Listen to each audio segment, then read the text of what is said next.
Brilliance Audio presents Gideon's Rescue by Alan Russell. Performed by Jeff Cummings. The two large dogs squared off, teeth bared, spittle flying. They mirrored one another's movements. They were about the same size, but distinct breeds. Their growls increased, and then they were wrestling on the ground, one on top and then the other. A woman came running down the path, her eyes wide. She took a step forward to break up the dogs, then thought better of it. Peacemakers might be blessed, but that doesn't prevent them from getting bitten. The ferocious snarling made her keep her distance. She challenged me with a look that said, "Why don't you do something?" "It's all right," I told her. "They're playing." She didn't quite roll her eyes, but it was apparent she didn't believe me. She hadn't seen the German Shepherd initiate play with a little bow, or his preliminary tail wagging. The hound had happily accepted the invitation to play, and that had started the ruckus. The dogs had communicated with one another. Each knew that no matter how loud their sound effects were, or how realistic their pratfalls, it was all a game. The dogs were so good in their play acting that they should get a contract with the WWE. I probably should have told the woman that the shepherd was my partner, but I didn't want to step on his Hulk Hogan swagger. Their grand finale looked choreographed. Both dogs leapt, bumped chests, and then they hit the ground. They got up and shook themselves like dogs trying to dry themselves off. By mutual decree, they'd had enough. "And that's a wrap," I said. In Tinseltown, you say things like that. The two posers came running over to me, wagging their tails. Both were panting and in need of a drink. I waved to the woman and smiled.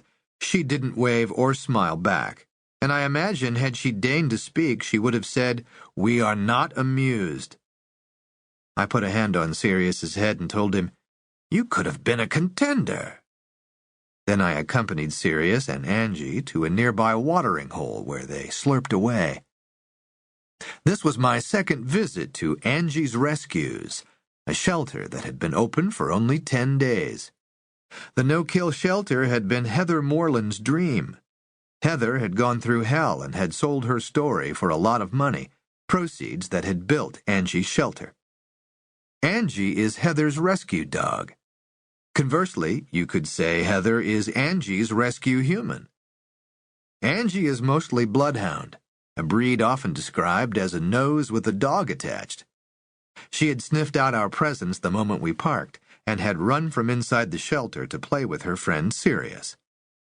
The dogs were finishing up their drinking when Heather appeared. "People were wondering if World War III had broken out," she said. Sirius and Angie ran up to Heather, and then the two of us shook hands. She was smiling and energized. Sometimes it's hard for people to come back from the kind of trauma she experienced, but she looked great. "How are things?" I asked. "Crazy," she said. "I never would have guessed how much work it takes to run an animal shelter, but every day I wake up with a smile on my face. This is what I was meant to do. I get goosebumps every time I see one of my animals leaving for their forever home." I'd heard that the day after Angie's Rescues opened, it was completely full with dogs and cats. It was a no-kill shelter, something the animals seemed to sense. Roughly half the animals taken in by Los Angeles County shelters don't make it out alive. In the city of Los Angeles, the survival rate is better, but it's still nothing to brag about. "How long have you and Sirius been together?" Heather asked. "Like most of our state's citizenry," I said. "My partner came to California as an immigrant. That was 5 years ago." My wife Jen had immediately babied the new arrival and insisted that we change his name from the German Zerle to Sirius.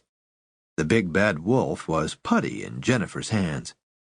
"And was it love at first sight?" asked Heather.